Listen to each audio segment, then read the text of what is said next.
नमस्कार, मी स्वप्नील गरड. महाराष्ट्र माझामध्ये आपल्या सर्वांचं स्वागत. दर्शको, आज शनिवार 28 जून 2025 सकाळच्या 7 वाजले आहेत.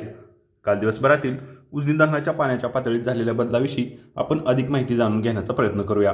दर्शको, कालचा दिवसही सोलापूर जिल्हा व उजनी धरणाच्या परिसरासाठी अत्यंत कोरडा गेलेला असून काल संपूर्ण दिवसभरात सोलापूर जिल्हा व उजनी धरणाच्या परिसरात अत्यंत तुरळक पावसाची नोंद झालेली आहे. असं असलं तरी दौंड येथून उजनी धरणामध्ये येणाऱ्या आवकमध्ये मात्र 4,000 क्युसेकची वाढ झालेली असून आत्ताच हाती आलेल्या माहितीनुसार आज सकाळी 7 वाजता दौंड येथून उजनी धरणामध्ये 13,074 क्युसेकच्या विसर्गानं पाण्याची आवक होते आहे. त्याचबरोबर उजनी धरणामधील एकूण पाणीसाठा हा 101.18 टीएमसी एवढा झालेला असून त्यापैकी 37.52 टीएमसी एवढं पाणी हे उपयुक्त पाणीसाठा म्हणून मोजलं गेलेलं आहे. दर्शको, उजनी धरण प्रशासनाने भविष्यातील पडणाऱ्या पावसाच्या पाण्याचं व्यवस्थापन करण्यासाठी उजनी धरणाची पाण्याची पातळी ही 70% पर्यंत मेंटेन करून ठेवलेली आहे.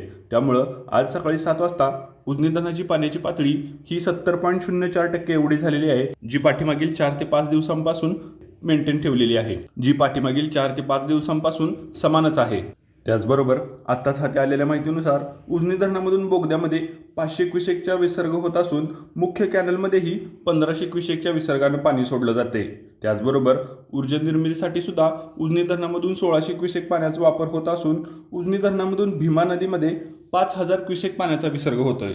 असा एकूण उजनी धरणामधून 6,600 क्युसेकचा विसर्ग हा भीमा नदीमध्ये होतोय. त्याचबरोबर आपल्याला माहितीच आहे, वीर धरणामधून निरम नदीमध्ये सोडण्यात येणारा विसर्गही पूर्णपणे थांबवण्यात आलेला आहे. पंढरपूर शहर व आसपासच्या गावातील भीमा नदीकाठच्या पाण्याची पातळी हळूहळू कमी होत असून नदीकाठचं जीवनमान हळूहळू स्थिर होऊ लागलेलं आहे.